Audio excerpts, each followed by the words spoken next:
Giulio Cainarca, a tutti coloro che sono all'ascolto di Radio Padania Libera e ben trovati al nostro appuntamento che continua per tutto agosto con Onda Libera dalle 10:40 circa fino alle 12, tutte le mattine in replica in serata. Subito le notizie di prima pagina, perlomeno la prima pagina dell'Ansa di questo momento, che si apre ancora con il fatto di Ancona, il padre che uccide la figlia di 18 mesi a coltellate a Colle Marino, per la precisione. L'uomo è in stato di fermo. E poi da Salerno, con lo sbarco a Salerno stamani di 700 migranti dalla nave anfibia San Giusto, si è concluso il weekend di Ferragosto in cui le navi della Marina Militare hanno soccorso oltre 1900 persone col supporto delle motovedette, delle capitanerie di porto e di alcune navi mercantili. Lo riferisce la Marina Militare nell'ambito della Operazione Mare Nostrum. Il 15 agosto il pattugliatore Borsini ha sbarcato a Reggio Calabria 212 persone e una salma. La fregata Fasana a Napoli ne ha sbarcati 1004. Sempre poi dall'agenzia ANSA, ad agosto 29 miliardi di imposte da versare, poi c'è il nodo delle detrazioni fiscali da rivedere. I conti li ha fatti la CGA, la Confederazione Generale Industria e Artigianato di Mestre. Le tasse non vanno in ferie, entro la fine di agosto all'orizzonte 11 scadenze fiscali o contributive, con 29 miliardi di imposte da versare da parte di imprese e lavoratori autonomi al netto dei contributi previdenziali. L'ufficio studi della CGA di Mestre sottolinea che la voce che da un punto di vista economico graverà di più sulle tasche dei contribuenti sarà l'IVA. Il gettito dovrebbe superare i 13 miliardi di euro. In seconda battuta il versamento da parte dei datori di lavoro delle ritenute IRPEF di dipendenti e collaboratori per 7 miliardi e 600 milioni e il pagamento del saldo e dell'acconto IRPEF che dovrebbe garantire un gettito di 2 miliardi 450 milioni. Un altro miliardo e 700 milioni giungerà nelle casse dello Stato dal pagamento dell'addizionale IRPEF, dall'IRAP e dall'IRES sono previsti 3 miliardi. Infine, i lavoratori autonomi dovranno versare le proprie ritenute IRPEF per un importo che dovrebbe toccare 1 miliardo e 300 milioni, una somma ingente per le casse dell'erario che, dice la CGA di Mestre, rischia di aumentare ulteriormente nel prossimo anno nel caso in cui il governo non fosse in grado di reperire risorse con la famosa spending review, la revisione della spesa pubblica, o non dovessero arrivare maggiori entrate. Scatterà la clausola di salvaguardia. In altre parole, a fronte del mancato taglio della spesa, i contribuenti saranno chiamati a sopportare un ulteriore aggravio fiscale a partire dal 2015, con cifre crescenti negli anni successivi, solo per quanto riguarda i mancati introiti da spending review. A proposito di numeri e di politica, sempre rimanendo online, vi segnalo dal quotidiano La Notizia, lanotiziagiornale.it, l'articolo di Stefano Sansonetti sulle iniziative di Corrado Passera, che a Ferragosto, alla vigilia di Ferragosto, ha mandato una letterina per propagandare il suo movimento politico, Italia Unica. Ha criticato il governo Renzi, ha detto che è incapace di fornire risposte alla crisi, e però segnala Sansonetti su lanotiziagiornale.it, si è guardato bene l'ex ministro ed ex numero 1 di Banca Intesa San Paolo con ambizioni politiche, Corrado Passera, dal segnalare che da tempo è in affari con diversi esponenti del cosiddetto giglio magico fiorentino, cioè personalità molto vicine a Renzi.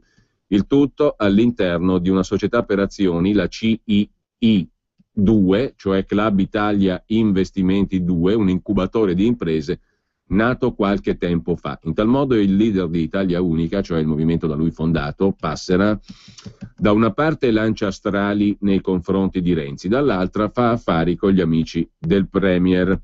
Di che genere di affari si tratta? Si dà il caso che Passera risulti detenere l'8,51%, valore 200.000 euro, nella società per azioni CI2, un incubatore di imprese, per così dire, che investe in start-up, cioè in nuove imprese innovative. Nel capitale della società ci sono imprenditori fiorentini come Cristiano Esclapon, 16,6%, e Leonardo Ferragamo, 12,7%, particolarmente vicini al presidente del Consiglio Renzi, senza contare che una quota della CI2, per la precisione il 12,3%, è in mano a una società fiorentina che si chiama TDB SRL, a sua volta partecipata al 46% da Paolo Barberis, un altro imprenditore renziano, tra l'altro fondatore di Nana Bianca, un acceleratore di imprese che lavora in stretta sinergia con CI2. Tra l'altro, conclude Stefano Sansonetti, si può far notare come Passera abbia deciso di investire in un incubatore di imprese, nonostante lui stesso da ministro avesse contribuito a predisporre il decreto detto Crescita 2.0, contenente incentivi fiscali proprio per chi investe in nuove imprese, una situazione non proprio da manuale dell'opportunità o da conflitto di interessi, scrive Stefano Sansonetti. Uno sguardo lo diamo anche al giornale d'opinione dal nord, L'Intraprendente, diretto da Giovanni Sallusti, che continua a mantenere in prima pagina il contatore del residuo fiscale, lombardo in questo caso, cioè quanto i cittadini lombardi fino ad ora lasciano come grazioso regalo nelle casse di Roma, la differenza fra dare e avere. In questo momento siamo a 35 miliardi e 499 milioni e spiccioli crescenti minuto per minuto, anzi secondo per secondo, 35 miliardi e mezzo sostanzialmente lasciati finora nelle casse di Roma dai lombardi, dai contribuenti lombardi. È il contatore che non smette di girare in prima pagina sull'Intraprendente, che segnala secondo per secondo l'ammontare delle risorse che i contribuenti, in questo caso della Lombardia, lasciano appunto nelle casse di Roma. Lasciano nel senso la differenza fra dare e avere. Ma in prima pagina sul quotidiano L'Intraprendente c'è l'articolo di Maria Giovanna Maglie che se la prende con Giuliano Ferrara, tra virgolette, se la prende perché Ferrara, in piena rotta renziana, anzi in piena cotta innamoramento nei confronti di Renzi, paragona le pseudo riforme di Renzi al riformismo di Craxi. Il paragone non sta in piedi, scrive Maria Giovanna Maglie, e il bluff fiorentino sta venendo a galla. Ancora un altro articolo dedicato a Renzi in prima pagina sull'Intraprendente. Non mettiamo un mi piace al soviet renziano, è il titolo del pezzo di Emilio Russo. Tutto il potere ai soviet del sindaco d'Italia, alla sua corte di bella presenza e di nessuna gavetta, che impone il like, cioè il mi piace, sui social network come una categoria politica. Sarebbe questa la rivoluzione liberale, scrive scettico Emilio Russo. Carlo Lottieri invece è autore di un altro articolo, ancora in prima pagina sul quotidiano L'Intraprendente. La libertà di espressione vale anche per i veneti, vero Matteo? Per il governo le 2 consultazioni approvate dalla Regione Veneto su statuto speciale e indipendenza sono incostituzionali. Delle 2 l'una, scrive Lottieri, o hanno torto oppure cosa aspettano a riformare una Costituzione che nega il libero pensiero. È in ballo qualcosa di più che non il numero dei parlamentari, scrive Lottieri in prima pagina. In prima pagina sul quotidiano L'Intraprendente, ancora un articolo da segnalare, quello di Matteo Borghi sul redditometro che colpisce soltanto i più sfortunati. Perché il redditometro è uno strumento iniquo? La definizione di redditometro è quella di strumento di accertamento sintetico del reddito che consente al fisco italiano, nel caso specifico, una determinazione indiretta del reddito del contribuente, basata sulla capacità di spesa dello stesso contribuente. Un sistema concepito per stanare gli evasori che dichiarano una miseria e girano in Ferrari, ma in teoria, perché se guardiamo alla pratica, scrive Matteo Borghi, a subire la persecuzione del redditometro sono i più colpiti dalla crisi. Lo strumento in questione rileva uno scostamento del 20% o superiore fra il reddito dichiarato e le spese sostenute. L'analisi delle spese sostenute spesso non si basa su dati certi, ma su presunzioni, i coefficienti che identificano gli standard di spesa, e c'è da notare come in periodo di crisi a spendere più di quel che guadagnano non sono mica soltanto gli evasori, c'è una miriade di partite IVA e di piccoli imprenditori che per sopravvivere è costretta a consumare i risparmi accumulati nel tempo. La maggior parte di loro deve fare i conti con un calo delle ordinazioni, molti con imbarazzanti ritardi nei pagamenti. Tutti poi devono confrontarsi con lo Stato vorace e predatorio che consuma in media il 68% del loro profitto aziendale. Non è una bella situazione con cui avere a che fare. Parliamo di lavoratori autonomi perché è più facile che colpiscano loro, ma a cadere nel trappolone del fisco, nel redditometro, possono essere anche dipendenti privati alle prese con spese straordinarie che richiedono di attingere al conto corrente.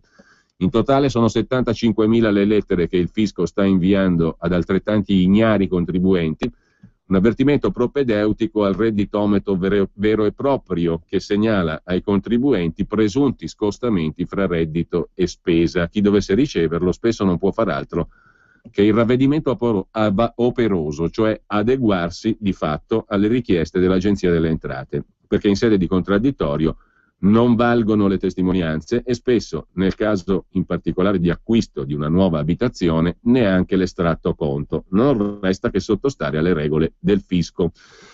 A settembre vedremo che effetti avrà avuto l'invio di queste 75.000 lettere ad altrettanti contribuenti. Intanto adesso torniamo ad altri fatti del giorno. Uno ce lo segnala il quotidiano Repubblica, è la polizia a rivolgersi al ministro Alfano per uno dei celebri provvedimenti di cui abbiamo seguito l'iter in Parlamento, uno dei tanti svuota carceri.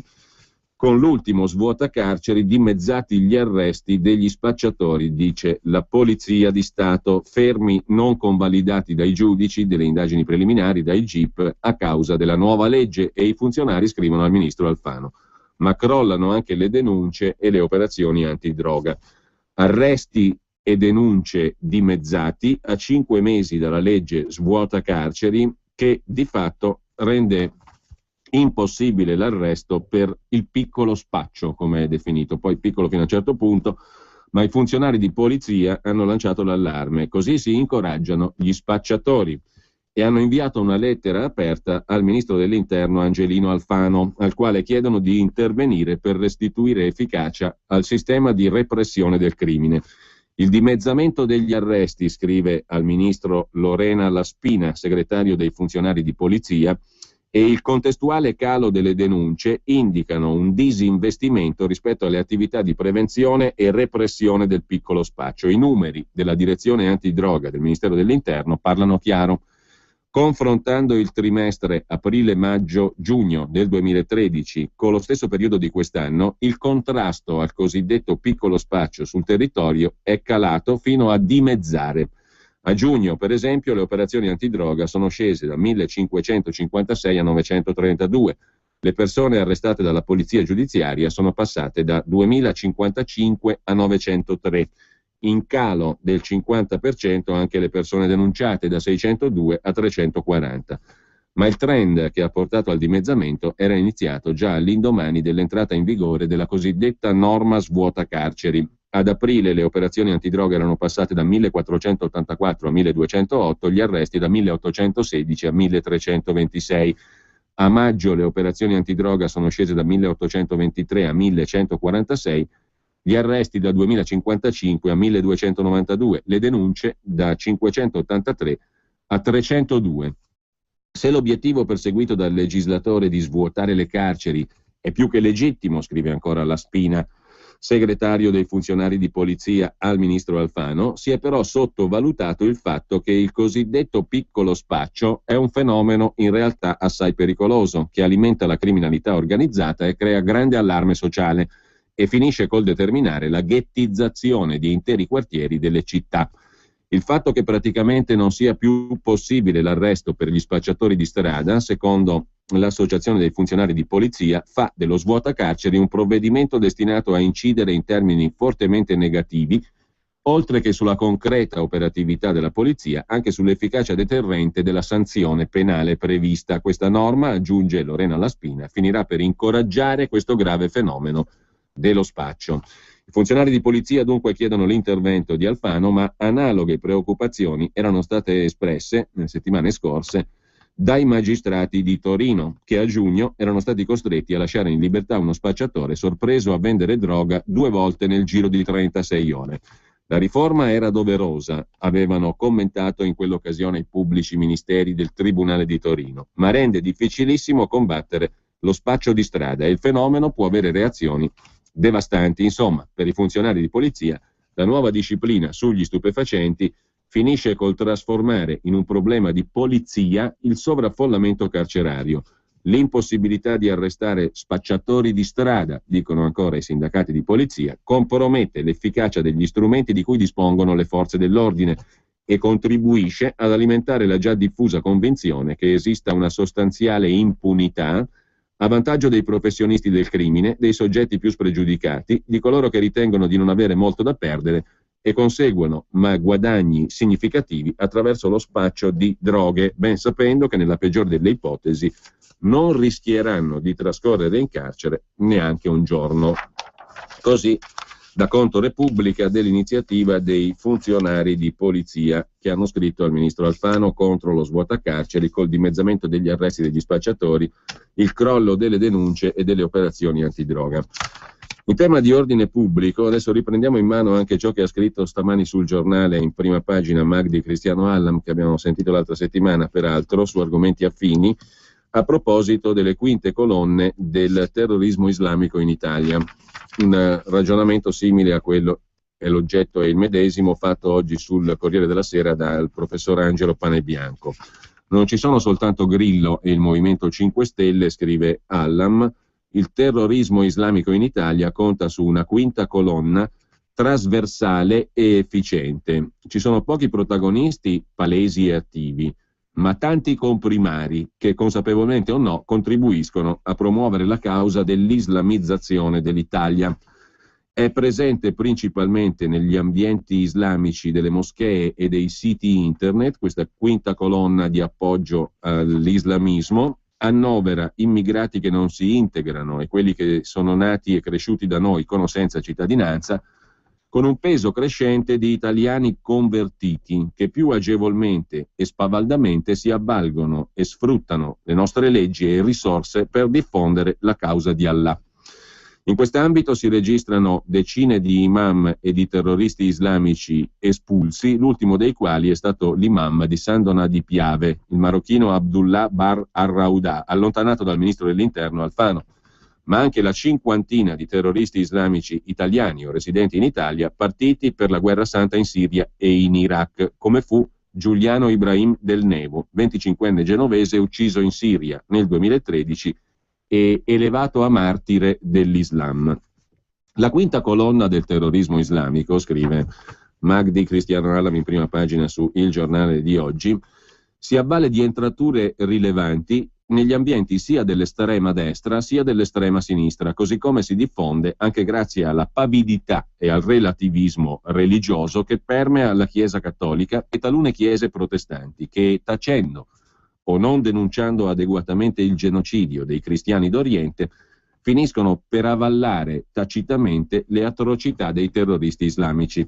Ugualmente beneficia cospicui aiuti finanziari e logistici da parte di una pletora di ONG, di organizzazioni non governative, italiane e straniere, laiche, cattoliche e islamiche, che simpatizzano più o meno pubblicamente e esplicitamente con il terrorismo islamico e che a loro volta drenano risorse elargite dallo Stato e dai privati italiani.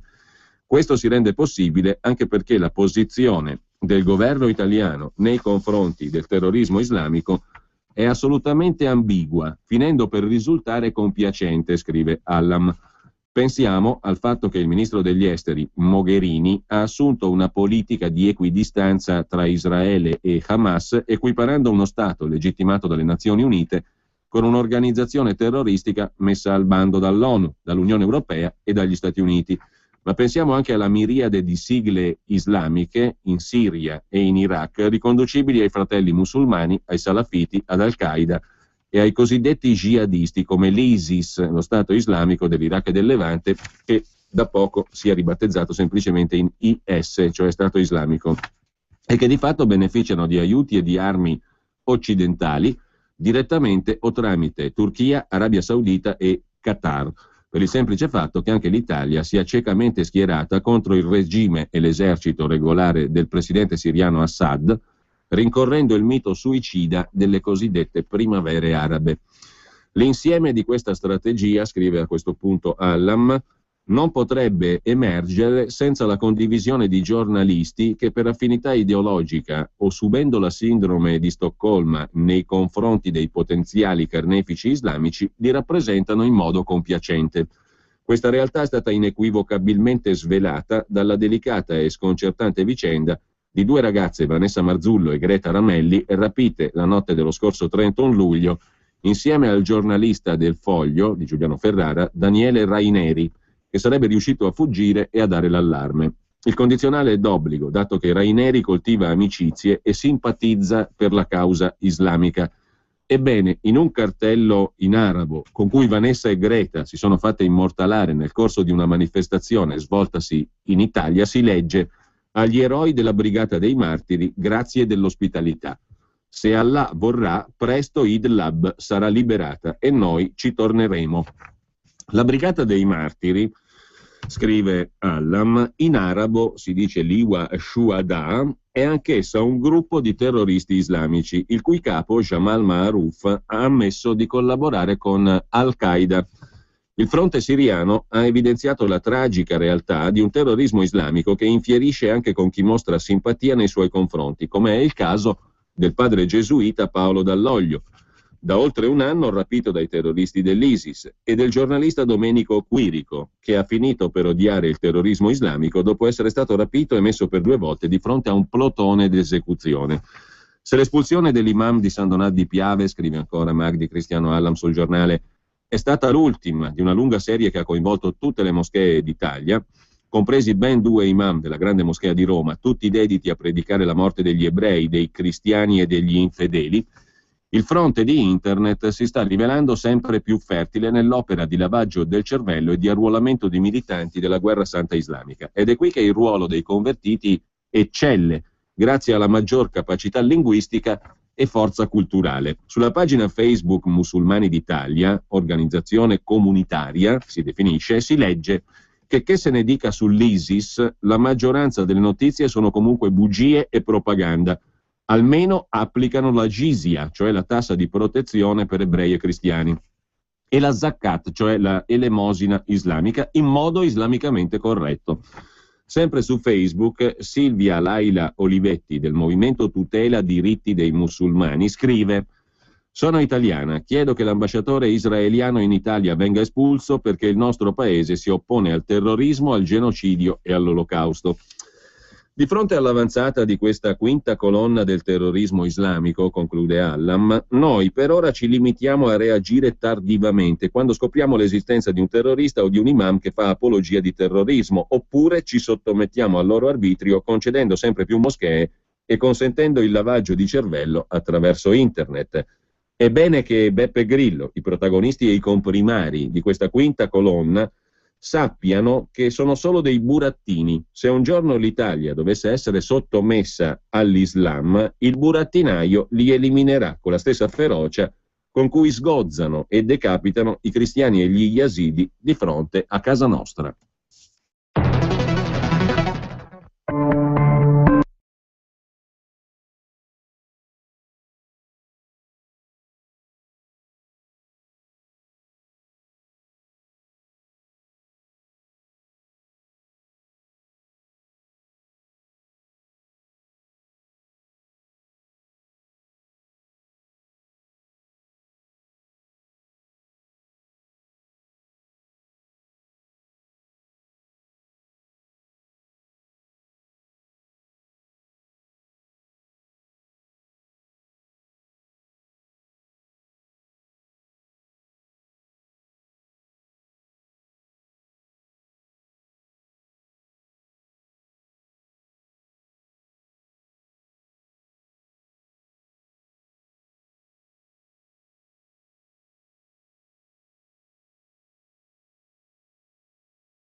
Treviolo, Melzo, Crema, Castelmella, Brescia e a Desenzano sul Garda.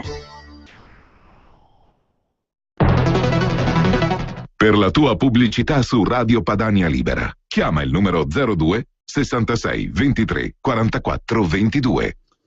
Rimanendo in ambito notizie relative all'immigrazione, c'è da segnalare anche quanto raccontato dal giornale, sempre oggi a pagina 5, da Giannino della Frattina, da Milano. Il governo dà casa ai profughi coi soldi dei contribuenti. L'iniziativa in questo caso è del prefetto di Monza e Brianza, dopo che il ministro Alfano ha scoperto che con l'operazione Mare Nostrum solo da inizio anno sono sbarcati oltre 101.000 clandestini. Il governo ha deciso di correre ai ripari trasformandosi forse in agenzia immobiliare per cercare casa ai cosiddetti migranti. E lo ha fatto con la penna dei prefetti, come quello di Monza e Brianza, Giovanna Vilasi, che ha scritto a tutti i sindaci del territorio di Monza e Brianza per invitarli a sollecitare i residenti a mettere a disposizione le loro case sfitte, libere, non affittate. Basta centri di identificazione e di espulsione. Il target di riferimento adesso si specifica, per garantire un'adeguata accoglienza, è costituito da, scrive il prefetto, unità immobiliari bi- e trilocali possibilmente arredate, scrive il prefetto, ma bontà loro, possono essere valutate anche soluzioni diverse, scrive il prefetto di Monza e Brianza, Giovanna Vilasi. Il cuore dell'operazione immobiliare è che a pagare l'affitto saranno le cooperative convenzionate con il Ministero dell'Interno, cioè alla fine lo Stato, vale a dire tutti noi. Tanto che la Lega Nord col deputato Grimoldi punta il dito. Finalmente svelato il bluff immigrazione, dice Grimoldi. Il PD dice di avere abolito il finanziamento pubblico ai partiti, ma gli italiani in difficoltà sono sfrattati, mentre gli immigrati hanno casa tramite le cooperative sociali di Partito Democratico e Comunione e Liberazione. Case pagate con i soldi pubblici di disoccupati e pensionati. Un'operazione in due tempi, quella organizzata dal prefetto di Monza, Giovanna Vilasi, e documentata dal cittadino Monza e Brianza e da Monza Today.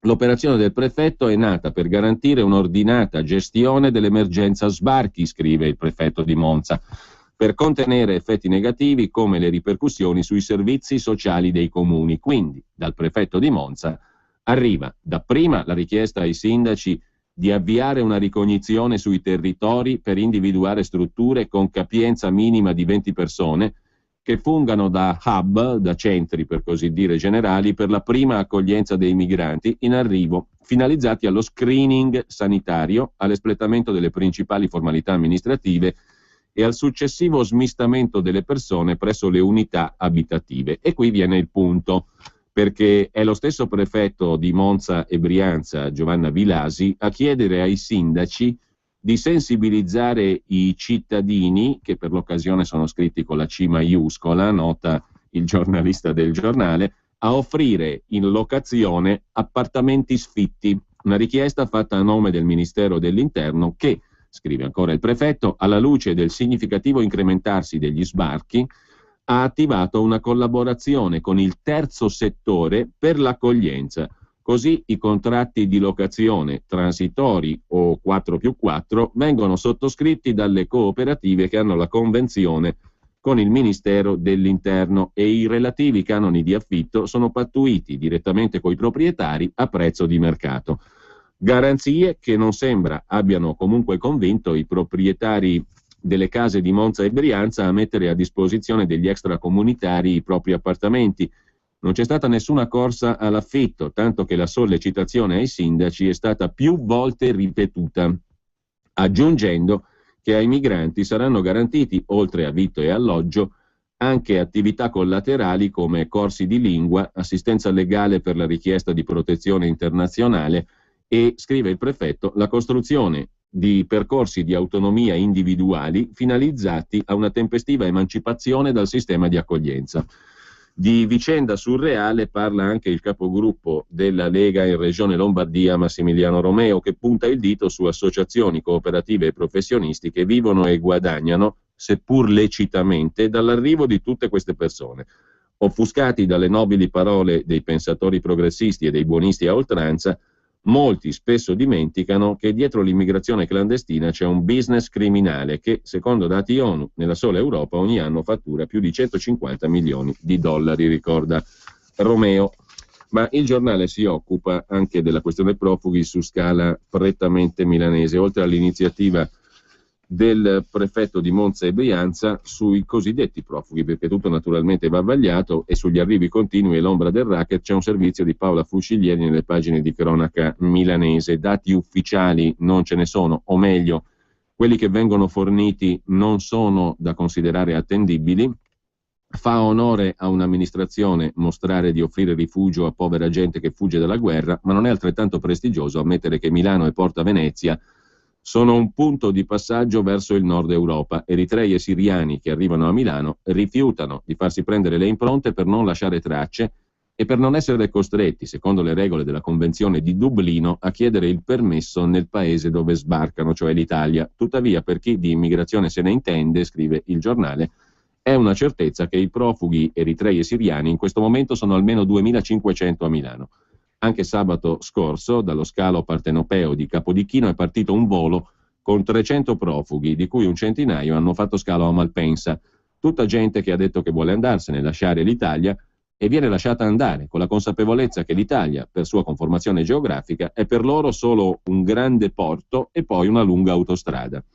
Ne abbiamo seguiti un gruppo, scrive il giornale, tra i bastioni di Porta Venezia e via Vittorio Veneto. Intorno alle 23:30 di un giovedì qualunque salivano su grossi monovolume diretti verso la Milano-Venezia e il Brennero per lasciare l'Italia e raggiungere paesi dove il welfare state permette ancora ai loro figli di cercare un futuro, Olanda e Scandinavia in particolare. I siriani raccolti nei centri milanesi riescono a trovare qualcuno disposto a far loro dei documenti falsi per imbarcarsi su un aereo diretto al nord. La Pol Aria di Malpensa, da inizio anno, ha lavorato parecchio. Sono circa 600 i profughi, per lo più siriani, a cui non è stato permesso di salire sul volo per Zurigo, Stoccolma, Amsterdam o Oslo, perché al momento del controllo documenti le compagnie hanno avvertito le forze dell'ordine che qualcosa non quadrava. Chi è riuscito a salire sull'aereo, chi ce l'ha fatta, riceve precise istruzioni dall'organizzazione alla quale ha sborsato qualche migliaio di euro. Appena decollato, in qualche modo liberati dei documenti in modo da non lasciare traccia di te. All'arrivo nel paese di destinazione chiederai asilo. Alcuni tentano la via del treno che parte in centrale ed è diretto a Zurigo o Berna. Costa meno, se un passatore viene beccato a trasportare clandestini sulla sua auto ha un bel dimostrare che non è colpevole di favoreggiamento dell'immigrazione clandestina e quindi più rischia, più deve essere pagato. Soprattutto gli eritrei, che di denaro ne hanno meno dei siriani, vengono quindi messi dalle organizzazioni che sfruttano la loro condizione sui treni. Un gruppo di 7-8 persone che viaggiano su convogli differenti, in scompartimenti separati, fisicamente lontani, possono rischiare di farla franca anche con le guardie di confine al Canton Ticino, più scrupolose nei controlli. A quel punto, su un mezzo pubblico, sono costretti a fare una serie di accertamenti più complicati per provare la relazione tra i profughi e il passeur e contestare a quest'ultimo il reato di favoreggiamento dell'immigrazione clandestina. Dopodiché il giornale si occupa anche dei mediatori culturali che fanno affari, il business delle facili prede, offrono pacchetti tutto compreso, il costo fino a 1 migliaio di euro. A Quarto Giaro, Milano e al Gratosoglio, sempre nel capoluogo lombardo, c'è chi ha fiutato l'affare. Gente che sa la lingua, che magari fa il mediatore culturale o l'interprete, curato e ben vestito, persone che vivono nei centri di raccolta milanese a contatto diretto con i profughi 24 ore su 24, con un nome conosciuto da tutti perché lì sono un punto di riferimento. Formalmente costoro aiutano i profughi e il comune di Milano che li ha accolti, in realtà fanno parte di associazioni criminali pronte a sfruttare eritrei e soprattutto i siriani, le prede più ambite. Che i siriani siano più colti, più ordinati, ma soprattutto più ricchi degli eritrei è risaputo, e che molti di loro, prima di lasciare il loro paese, abbiano vuotato le cassette di sicurezza portandosi dietro gioielli e preziosi è un fatto altrettanto noto. Un marinaio di un barcone, sbarcato sulle coste meridionali d'Italia, fu denunciato per essersi appropriato di un sacchetto di gioielli di una famiglia di profughi siriani. Così abbordarli, promettendo loro documenti di buona qualità che gli permetterebbero di lasciare l'Italia, non è difficile, come non lo è mettersi d'accordo sulla cifra. Tutto compreso, la cifra può superare il 1 migliaio di euro a persona. I siriani sono i più risoluti a lasciare il nostro paese, scrive il giornale, e rifiutano categoricamente di farsi prendere le impronte in Italia per non incorrere nell'inghippo della Convenzione di Dublino che poi li obbligherebbe a chiedere asilo qui. C'è un bar nella periferia nord-ovest di Milano dove qualcuno aspetta sempre che si presenti un siriano desideroso di lasciare l'Italia e che con la scusa di un'innocua passeggiatina serale fuori dal centro di accoglienza, la notte stabilita è pronto a salire su un'auto che lo porterà all'aeroporto. C'è qualcuno dalle belle maniere che fuori da un centro di accoglienza alla periferia sud di Milano conosce bene il profugo siriano che lo ha pagato profumatamente per andarsene di lì con i documenti che servono. Nessuno nel centro d'accoglienza scommetterebbe un centesimo sull'identità di questi insospettabili, scrive Paola Fuciliedi sul Giornale in cronaca milanese di stamani. Chiudiamo il capitolo sicurezza e immigrazione con l'intervista al presidente di Federalberghi di Roma, Giuseppe Roscioli, il quale condivide l'allarme lanciato dal Ministero degli Esteri, il Foreign Office britannico, sul degrado alla stazione Termini e al Colosseo. Basta suc nel centro di Roma, dice il presidente di Federalberghi, i turisti stanno scappando via, servono sanzioni più severe e sequestri a tappeto. Roma è in una situazione limite, o si manifesta la volontà politica di combattere la microcriminalità e l'illegalità diffusa, o la città pagherà un prezzo altissimo, dice Giuseppe Roscioli, presidente Federalberghi Roma. Il problema esiste, quello segnalato dalle autorità britanniche, ed è un problema serio, dice ancora Roscioli. La cronaca nelle ultime settimane ha raccontato del caos bagagli a Fiumicino, delle biglietterie di Termini presidiate dai Rom, dell'aggressione ai turisti americani a Piazza di Spagna da parte di ambulanti. Così si fa del male a Roma, bisogna agire. Il tutto è corroborato poi da un servizio di Giacomo Galeazzi sulla Stampa di Torino, questa volta, che dà conto dell'incubo borseggiatori nella città appunto di Roma.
In Mi minore numero 53 di Joseph Haydn, interprete esecutrice Tiffany Poon. Ma cambiamo argomento e parliamo di economia, perché c'è da segnalare oggi La voce della Banca Centrale Europea che arriva tramite l'interpretazione del quotidiano La Repubblica e di Federico Fubini, che è molto più che titolato a interpretare le voci che arrivano da Francoforte, dalla Eurotower, dalla Banca Centrale Europea, che un qualche peso, insomma, abbiamo capito, nel corso degli anni ultimi in particolare ce l'ha anche sulle nostre saccocce, sulle nostre tasche, sulla nostra economia e sulla gestione della cosa pubblica o quel che ne rimane in Italia. Si parla dunque in prima pagina oggi su Repubblica di quel che dovrebbe fare, vorrebbe fare, potrebbe fare, farà il banchiere centrale europeo numero 1, Mario Draghi, il quale aveva previsto più volte la ripresa dell'economia. La cosa non si è verificata. Nell'ultimo anno e mezzo lo staff della Banca Centrale Europea ha sbagliato i suoi calcoli, ha sempre previsto una crescita economica superiore a quella che poi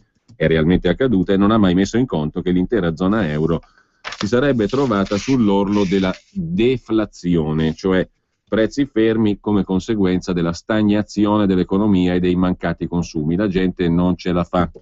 Se queste previsioni erano la base delle scelte della Banca Centrale Europea, non sorprende che la BCE stia fallendo nel suo principale compito, cioè garantire la stabilità dei prezzi, ovvero un'inflazione vicina ma sotto al 2% nel medio periodo. Quest'estate i prezzi sono in caduta in Spagna, Portogallo, Grecia e anche in Italia, mentre nella media dell'area l'inflazione è appena lo 0,4% nella media dell'area euro. Angel Ubaid del Peterson Institute nota che i mercati non credono al fatto che i prezzi ripartiranno. I valori impliciti nelle stime di mercato sul futuro danno un ritorno alla normalità non prima di un decennio addirittura. Le conseguenze sono note. Famiglie e imprese rinviano consumi e investimenti in attesa di prezzi ancora più bassi domani. L'economia ristagna. E poiché con un'inflazione a zero il peso reale dei debiti aumenta, perché inflazione a zero significa che il tasso di interesse che paghi sul debito lo paghi tutto, non è consumato, tra virgolette, dall'inflazione. Siccome dunque il peso dei debiti in una situazione di inflazione aumenta, l'intera contabilità di famiglie, imprese, ma anche governi in Europa sta cambiando in peggio. Oggi circolano obbligazioni emesse in euro da europei per 13.300 miliardi, quasi un terzo del prodotto interno lordo mondiale, di cui 7.300 miliardi sono a carico degli stati dell'area euro. Tutti coloro che si sono sobbarcati i debiti in questi anni lo hanno fatto nell'idea che la Banca Centrale Europea avrebbe rispettato il proprio impegno a difendere l'inflazione intorno al 2%, non a quota zero. Ora, quell'impegno viene meno e rende la gestione di tutti i debiti molto più pesante. Gli interessi restano uguali, i ricavi per pagarli scendono. Lo stesso Fiscal Compact, cioè la riduzione per 20 anni del debito pubblico fino al 60% rispetto al valore del PIL, diventa più difficile da rispettare e meno credibile. Sarebbe facile notare adesso questi errori della Banca Centrale Europea, scrive su Repubblica Federico Fubini. Non fosse che nessuno si illude che una banca centrale possa sempre evitarli, non succede mai. Dall'inizio di questa crisi la storia della Banca Centrale Europea è piena di errori commessi e poi corretti, soprattutto è piena di errori della Bundesbank e delle persone espresse dalla Banca Centrale tedesca nella Banca Centrale Europea, sempre convinte che creare moneta e allargare il bilancio della Banca Centrale Europea avrebbe creato troppa inflazione. Non è mai andata così. Al suo massimo il bilancio della BCE è quadruplicato, eppure l'inflazione è scesa. Nel 2007 Jürgen Stark, tedesco nell'esecutivo della Banca Centrale Europea, si lamentò quando la banca lanciò le prime iniezioni di liquidità con la crisi dei subprime. La storia ha dimostrato che si sbagliava il componente tedesco della BCE. Nel 2010 e nel 2011 lo stesso Stark e Axel Weber, allora presidente Bundesbank, la banca centrale tedesca, votarono contro gli acquisti di titoli di Stato di Grecia, Portogallo, Irlanda, Italia e Spagna. Furono messi in minoranza e anche stavolta la storia ha dato loro torto. Lo stesso vale per Jens Weidmann, successore di Weber alla Bundesbank, quando nel 2012 si oppose alla svolta con cui Draghi promise sostegno illimitato ai paesi che avessero accettato un programma di riforme. Quella promessa non costò un euro, salvò l'Italia e l'euro e dimostra che la banca centrale tedesca si sbagliava. Se questa storia ha ancora un senso è perché continua, scrive ancora Fubini. La banca centrale tedesca si oppone a ciò che serve per scongiurare la deflazione, come hanno già fatto la Federal Reserve americana, la banca centrale del Giappone e quella d'Inghilterra. Per fare il suo dovere, oggi la Banca Centrale Europea ha bisogno di creare almeno 1.000 miliardi di euro e comprare a tappeto titoli pubblici e privati dei paesi dell'area euro. È il cosiddetto quantitative easing, inaugurato dalla Banca Centrale Americana nel 2009, cioè una banca centrale che compra titoli di debito pubblico e di obbligazioni private. Avrebbe già dovuto farlo la BCE, risparmiando un po' dei problemi di debito, crollo degli investimenti e stallo delle esportazioni che oggi affliggono l'Italia e gli altri paesi. Non è successo perché Draghi non ha voluto muovere un passo contro la Bundesbank. Il presidente italiano della Banca Centrale Europea ha due ottimi argomenti dalla sua parte, scrive peraltro Federico Fubini su Repubblica. Il primo è che già la sua promessa del 2012 di difendere l'euro a tutti i costi, ricreando fiducia, ha prodotto un effetto quantitative easing. Da settembre 2012 a marzo 2014 le banche private estere hanno riportato in Italia 163 miliardi di dollari, eppure l'Italia non si riprende. La differenza è che i nuovi interventi della BCE svaluterebbero l'euro e darebbero ossigeno alle esportazioni, mentre gli afflussi di denaro privato rafforzano il cambio. Il secondo argomento di Draghi è anche più serio. Poiché la Germania è di gran lunga il primo azionista della Banca Centrale Europea, è difficile imporle il rischio di sobbarcarsi il debito italiano per centinaia di miliardi contro la sua volontà. In questo l'Italia può aiutare cercando di ricostruire una credibilità che in Europa ha perso da un pezzo, ma per la Banca Centrale Europea combattere la deflazione è un dovere. È stata creata apposta. Se condizionasse le sue scelte in proposito a quelle dei governi, rinuncerebbe alla sua indipendenza. Draghi, insomma, secondo quel che ci racconta Federico Fubini su Repubblica, è a un bivio, forse il più difficile della sua lunga carriera di successi. Può fargli comodo un consiglio contenuto nelle memorie di un suo vecchio amico, l'ex ministro del tesoro statunitense Tim Geithner. Meglio prendersi la colpa dei propri errori che di quelli degli altri, inclusa la Bundesbank, scrive Federico Fubini su Repubblica, che però poi interpella anche il responsabile economia della CDU, del Partito Cristiano Democratico di Angela Merkel, il quale dice: no, Roma deve risanare e basta. Vedo con molte riserve la proposta di Renzi per un patto di flessibilità. Non è ammissibile annacquare adesso il patto di stabilità perché è a rischio la fiducia nell'euro. Andiamo verso un autunno di duro confronto politico. Spero che la cancelliera tedesca abbia la forza di imporre la sua linea, dice Norbert Barthel, responsabile della politica di bilancio dell'Eurozona per il partito di Angela Merkel, la CDU, vicinissimo alla cancelliera tedesca. Il fatto che Renzi stia negoziando un patto di flessibilità lo vediamo con molte riserve, dice Barthel, responsabile politica di bilancio dell'Eurozona della CDU di Angela Merkel. La crisi di fiducia nell'euro è superata, ma la crisi dei debiti sovrani che l'ha scatenata è ben lontana dalla fine. Al contrario, ecco il motivo delle nostre forti riserve. Un'ulteriore flessibilità porterebbe ad ammorbidire e ad annacquare i criteri di stabilità concordati tra tutti i membri dell'Eurozona, e in Francia come in Italia occorre che si arrivi alla consapevolezza di questa realtà. Cosa rispondere a Renzi? Che un ulteriore ammorbidimento dei criteri di stabilità sarebbe controproducente.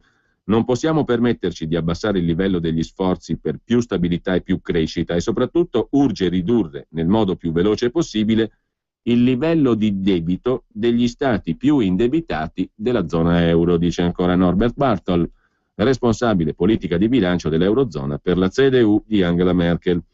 Renzi dice che i negoziati sono già in corso e con la sua proposta l'Italia risparmierebbe 4 o 5 miliardi, meno debito. Renzi fa calcoli sbagliati, dice Barthel. Vuole usare debiti nuovi per lottare contro debiti vecchi.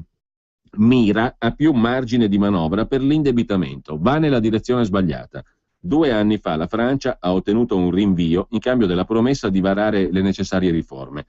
Non le ha varate. Renzi guarda alla via francese, che è la via sbagliata. Francia e Italia devono fare una cosa sola: ridurre il debito pubblico. Maastricht è ancora valido, sebbene quasi tutti lo sforino, anche la Germania, ma compiamo ogni sforzo per ridurre il debito e ci aspettiamo lo stesso impegno dai partner. Sembra orientato Renzi a riforme interne serie come sulle Camere, la riforma costituzionale, ma sul debito Renzi è sulla via sbagliata. Dovrebbe guardare non alla Francia, ma ai paesi europei che sono riusciti a ridurlo. Come ridurre il debito combinando questa azione con la drammatica recessione economica? È l'argomentazione che nei decenni scorsi ha spinto i politici di tutta Europa a spendere e ci ha portati alla crisi di debito. Ne usciamo solo col coraggio di riforme strutturali e non con nuovi debiti. Andiamo a uno scontro duro, Renzi e Hollande contro Merkel. Vedo questo scontro alle porte, dice il responsabile della politica di bilancio dell'Eurozona per la CDU tedesca di Angela Merkel e vicinissimo alla cancelliera tedesca, l'economista Norbert Barthol. Verranno negoziati difficili, non sono ancora pessimista per l'euro, ma se passa la linea dei nuovi debiti, la crisi di fiducia nell'euro tornerà presto. Spero nella forza negoziale di Merkel e del ministro dell'economia tedesco Schäuble. Quanto al PIL tedesco, che è fermo anche lui, è una reazione alle crisi in Ucraina e Medio Oriente, conclude Bartel. Spero che la supereremo ben presto avanzando su nuovi mercati. È una piccola frenata. Strutturalmente siamo in crescita stabile e non in crisi strutturale come la Francia e l'Italia. Sulla questione della valutazione tedesca dell'operato di Renzi si sofferma anche Claudio Guidi sul secolo XIX di Genova. Anche i toreri più brillanti rischiano di finire incornati, inizia così l'articolo sul quotidiano genovese. Nell'arena europea a infilzare Renzi potrebbe essere la crisi economica in cui si dibatte l'Italia, se il Premier non riuscirà a far seguire alle parole i fatti. Lo scrive, in un lungo articolo di 3 pagine, lo Spiegel. In edicola oggi il settimanale tedesco ricorda che Angela Merkel, dopo il trionfo alle europee di Renzi, in un momento di entusiasmo lo abbracciò definendolo un matador. A 6 mesi dal suo ingresso a Palazzo Chigi, a essersi parecchio raffreddata non è solo la cancelleria berlinese, ma anche i media tedeschi, a cominciare dal settimanale progressista di Amburgo, lo Spiegel, per finire al conservatore quotidiano Frankfurter Allgemeine Zeitung, 2 organi che fanno opinione in Germania. Renzi è solo un illusionista della parola o l'uomo di cui adesso ha bisogno il paese? Si chiede perplesso lo Spiegel, ricordando che Renzi ha promesso un'operazione generale sul paziente Italia e per cominciare ha scosso la statica della Roma politica.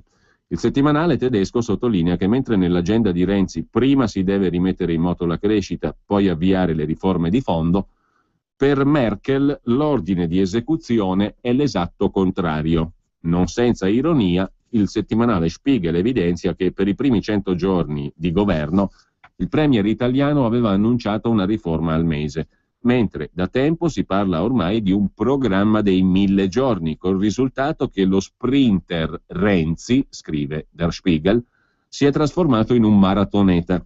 Nessun dubbio che nel frattempo Renzi sia diventato il leader della sinistra europea anche per la debolezza del presidente francese Hollande, ma l'aspetto preoccupante deriva dal fatto che nell'area mediterranea l'unico sostegno all'Italia per chiedere un allentamento delle richieste di rigore invocate dalla Germania arriva da un malato ancor più grave, la Francia. Dietro Angela Merkel, scrive lo Spiegel, si stanno allineando non solo olandesi e finlandesi, ma nel frattempo anche i governi spagnolo e portoghese, che hanno imposto sacrifici duri ai loro cittadini e adesso pretendono impegni uguali per tutti i paesi dell'Unione Europea. Il settimanale tedesco Spiegel contesta anche l'affermazione di un collaboratore di Renzi, secondo il quale Angela Merkel vedrebbe in lui non un antagonista ma un partner, e ribatte, il settimanale tedesco, che l'atteggiamento della cancelleria è invece ben diverso. Una fonte vicina ad Angela Merkel conferma il compiacimento della cancelliera per il fatto che adesso a Palazzo Chigi ci sia un premier legittimato dal voto delle europee di maggio, anche se precisa che per Renzi tutto dipende se realizza quanto promette, c'è la paura di una specie di effetto Obama. Euforia iniziale tanta, ma poi raccolto assai magro. I timori diffusi, ma non dichiarati esplicitamente, sono che, con il suo enorme debito e la sua altissima disoccupazione, l'Italia alla fine non ce la faccia, col risultato che, scrive Der Spiegel, se l'Italia fallisce, fallisce anche l'euro. Lo Spiegel definisce anche illusorie le speranze di Renzi di trovare ascolto presso il nuovo presidente della Commissione europea, Juncker, su un allentamento dei vincoli fissati da Bruxelles, perché per il settimanale non si capisce dove Renzi troverà i miliardi a 2 cifre per realizzare i risparmi promessi. E trema la tasca del contribuente italiano. A scuotere fortemente la testa in proposito Daniel Gross, direttore del CEPS, un think tank, un pensatoio di Bruxelles, per il quale il bilancio di Renzi contiene finora molti tatticismi ma pochi fatti. Ad annunciare un pesante fuoco di sbarramento nei confronti delle pretese italiane anche il capogruppo del Partito Popolare Europeo Manfred Weber, tedesco anche lui, il quale anticipa che sul patto di stabilità non si fanno sconti, altrimenti il segnale sarebbe disastroso non solo per i paesi che hanno fatto i cosiddetti compiti a casa, ma anche per i mercati mondiali. Severo anche il giudizio della Frankfurter Allgemeine Zeitung, che prevede per Renzi un autunno amaro con turbolenze in vista, perché l'unica scelta rimasta è tra riforme impopolari e tagli di bilancio. Così, Frankfurter Allgemeine Zeitung e Der Spiegel, riportati dal secolo XIX di Genova. In tema di soldi pubblici, segnalo soltanto rapidamente l'articolo di Paolo Bracalini sul Giornale, l'Italia dei privilegi. Qui torniamo prettamente alle cose domestiche. Dalla Camera dei Deputati a Sydney sono i voli dei deputati eletti all'estero che ci costano 850.000 euro. Montecitorio paga trasferte illimitate in business class ai 12 onorevoli eletti all'estero, un benefit da 70.000 euro a testa. Un eletto può tornare nel paese di residenza anche ogni settimana. 20.000 sono, oltre ai voli, Ulmo è il primo dei numeri fornito dal giornale, oltre ai voli illimitati ogni deputato eletto in circoscrizione estero ha un plafond di 20.000 euro per viaggi nella circoscrizione di elezione. Naturalmente in più gli vengono pagati i voli. Si va dall'Africa all'Asia, dall'Oceania al Sud America. 8,3 milioni la cifra in euro che la Camera dei Deputati destina ai voli per gli altri 620 eletti in Italia. Fanno circa 13.000 euro a testa contro i 70.000 euro degli onorevoli eletti all'estero, in media, perché ognuno di loro decide di viaggiare quanto preferisce. E poi 1 milione i punti 1000 miglia all'Italia che danno diritto a viaggio omaggio, collezionati nella scorsa legislatura dal senatore Nino Randazzo, eoliano emigrato in Australia nel 1952, eletto nella circoscrizione Asia, Africa, Oceania, Antartide. Punti 1000 miglia per 1 milione di euro. Viaggi intercontinentali illimitati in business class, tanto paga l'ufficio della Camera dei Deputati, cioè noi. Vuoi togliere il diritto di tornare a casa come per tutti gli altri onorevoli? Il problema è che loro tornano a Sydney, a Brasilia, in Nord America, dall'altra parte del mondo. Ed ecco che il conto dei voli di soltanto 12 deputati eletti all'estero schizza a cifre notevoli, 850.000 euro nel 2013, altrettanti previsti per il 2014. Le cifre le riporta il bilancio della Camera alla voce trasporti aerei, circoscrizione estero. Sergio Rizzo invece sul Corriere della Sera, come abbiamo accennato stamani, si occupa dei super bonus per i dirigenti pubblici, dovrebbero essere per merito, finiscono a tutti, i premi in busta paga ai dirigenti pubblici e il discutibile metodo di valutazione. L'esempio della Liguria, fa Sergio Rizzo, i 9 super dirigenti della giunta Burlando hanno avuto tutti giudizi al top e grandi incentivi.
Orchestra dell'Accademia Hermans, l'interpretazione suonano stasera a Milano, un gruppo umbro, stasera in Chiesa Rossa.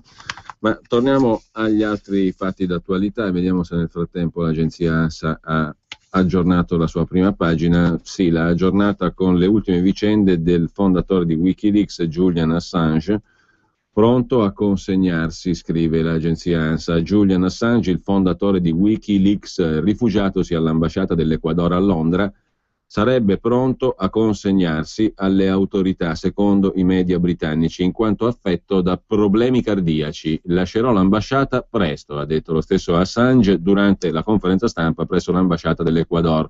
Assange non ha fornito altri dettagli. È ricercato dalla giustizia svedese, che intende ascoltarlo dopo accuse di stupro nei suoi confronti. Il fondatore di Wikileaks si rifugiò nell'ambasciata dell'Ecuador nel timore, ha sempre sostenuto, di essere poi consegnato alle autorità statunitensi, pronte a chiedere una sua condanna all'ergastolo dopo la pubblicazione di decine di migliaia di documenti diplomatici riservati.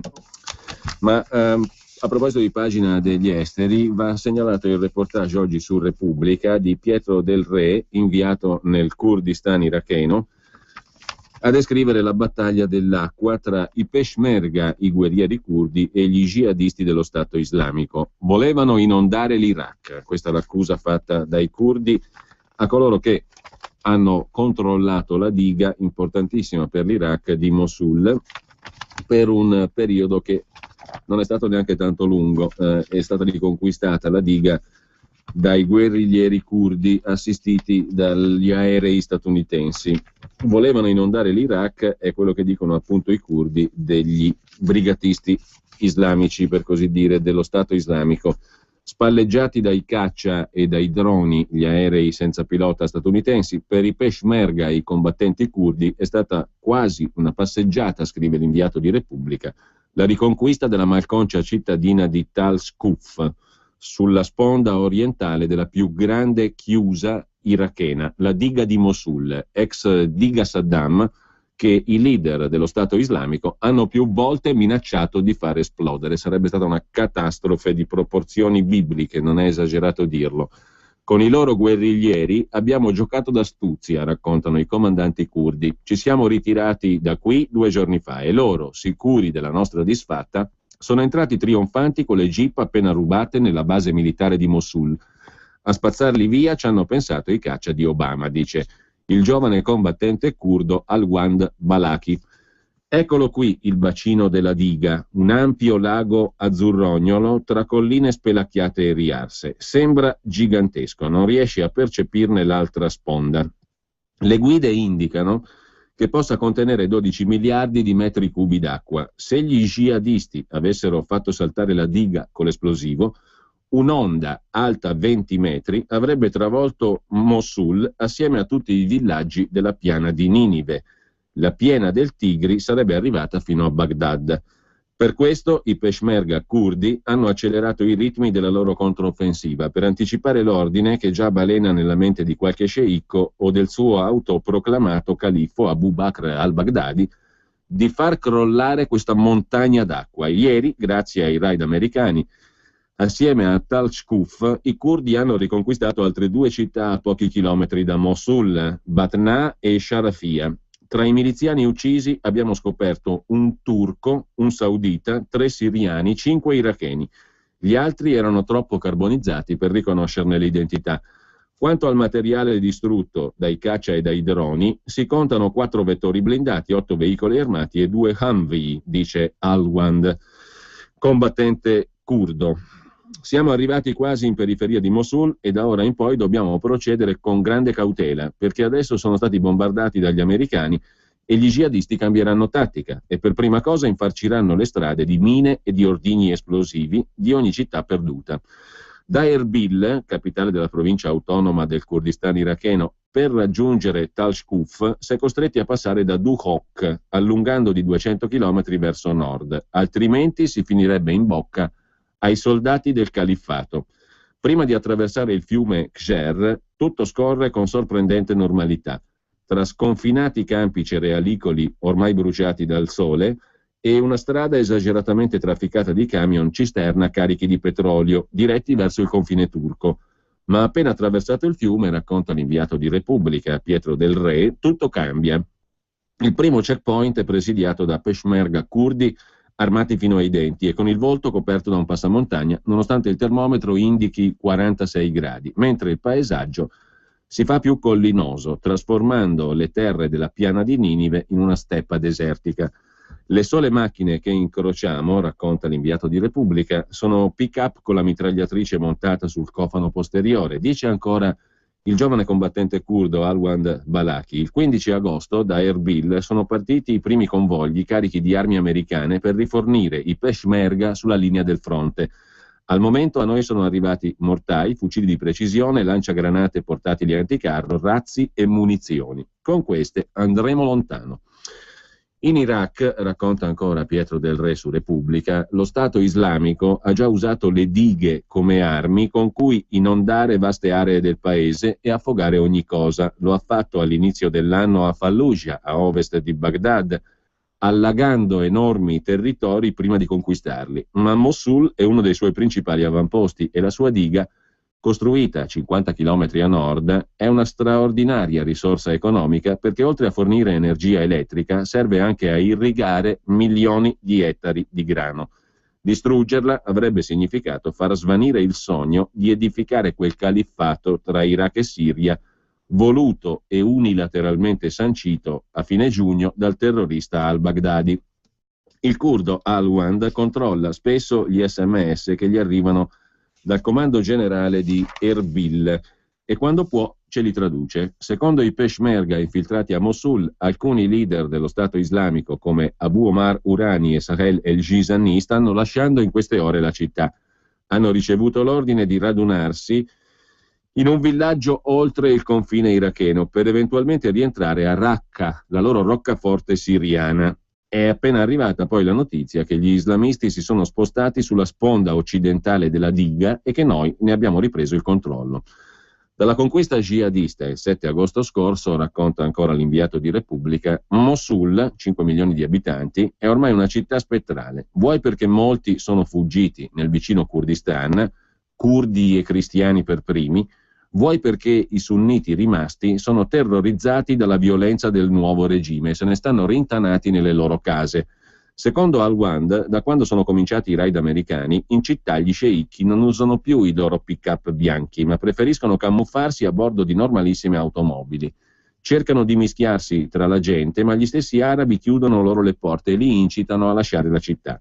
Sono certo che saranno gli stessi sunniti di Mosul, Tikrit e Fallujah a partecipare alla distruzione dello Stato islamico e delle sue milizie, dice il giovane combattente curdo.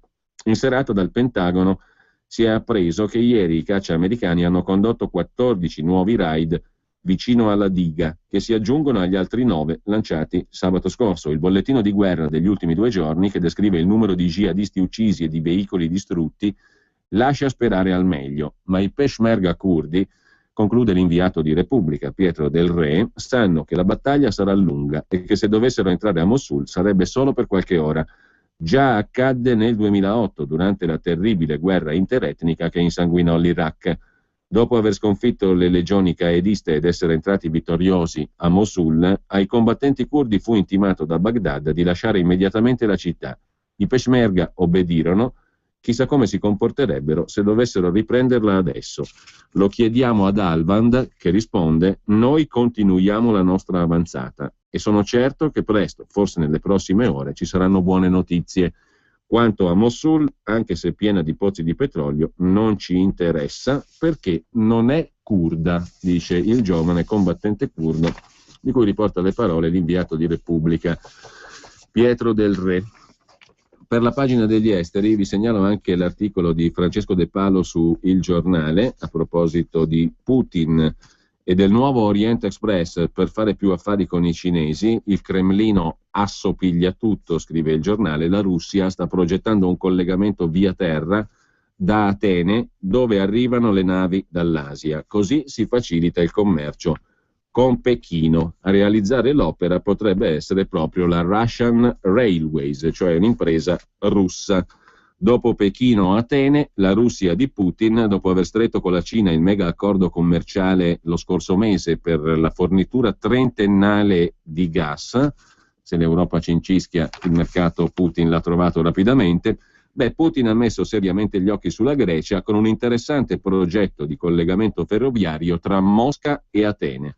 Perché? Perché dal 2004 la COSCO China, una delle maggiori società di containers del mondo, ha ottenuto in concessione trentennale la maggior parte dei moli commerciali del porto greco del Pireo, il primo del Mediterraneo. In tal modo le navi portacontainer cinesi non saranno più costrette a scaricare in Olanda, a Rotterdam, ma potranno fare rotta sul Pireo risparmiando una settimana di viaggio. La circostanza ha messo in moto una serie di valutazioni strategiche, come quella di realizzare un progetto di alta velocità Mosca-Atene per bypassare anche la Turchia, il Bosforo. A proposito di Cina, vi segnalo sul Quotidiano Nazionale, per concludere, l'intervista di Daniela Lagana a uno dei leader della protesta cinese di piazza Tiananmen del 1989. La Cina non è cambiata, dice Wu Rkxi dall'esilio, rievocando la protesta, la libertà è un miraggio. E per concludere, su Repubblica, Enrico Franceschini da Londra recupera la vicenda, perché l'ha recuperata la polizia britannica, per la verità, di Litvinenko. Vi ricorderete l'uomo che fu avvelenato con il polonio a Londra. Era stato anche molto vicino al presidente della commissione di indagine Mitrokhin e parlamentare e giornalista italiano Guzzanti. Russia e Occidente, presi dalla voglia di business, si erano dimenticati di Litvinenko, l'ex agente del KGB russo, sovietico, anzi avvelenato nel 2006, ma ora, all'apice della tensione tra le cancellerie europee e Putin, un giudice testardo torna a indagare sul giallo di quell'asse Londra-Mosca, l'ultimo mistero della spia venuta dal freddo. La prima indagine si era chiusa per segreti di Stato, la prossima udienza il 5 settembre e la moglie di Litvinenko, Marina Litvinenko, dice: avremo giustizia, l'avevo promesso a mio marito in quell'ospedale. È un messaggio agli assassini di Alexander Litvinenko, ma spero che il caso non sia stato riaperto solo per la crisi in Ucraina e il jet malese abbattuto. In Inghilterra dunque si cerca di far luce su questa vicenda. Noi ci salutiamo invece con un'interpretazione di Arthur Rubinstein da Bach, la Ciaccona per violino in Mi minore, è stata tradotta in pianoforte da Busoni, il celeberrimo compositore italiano, e interpretata qui appunto da Arthur Rubinstein. Buon ascolto e buon pomeriggio a tutti.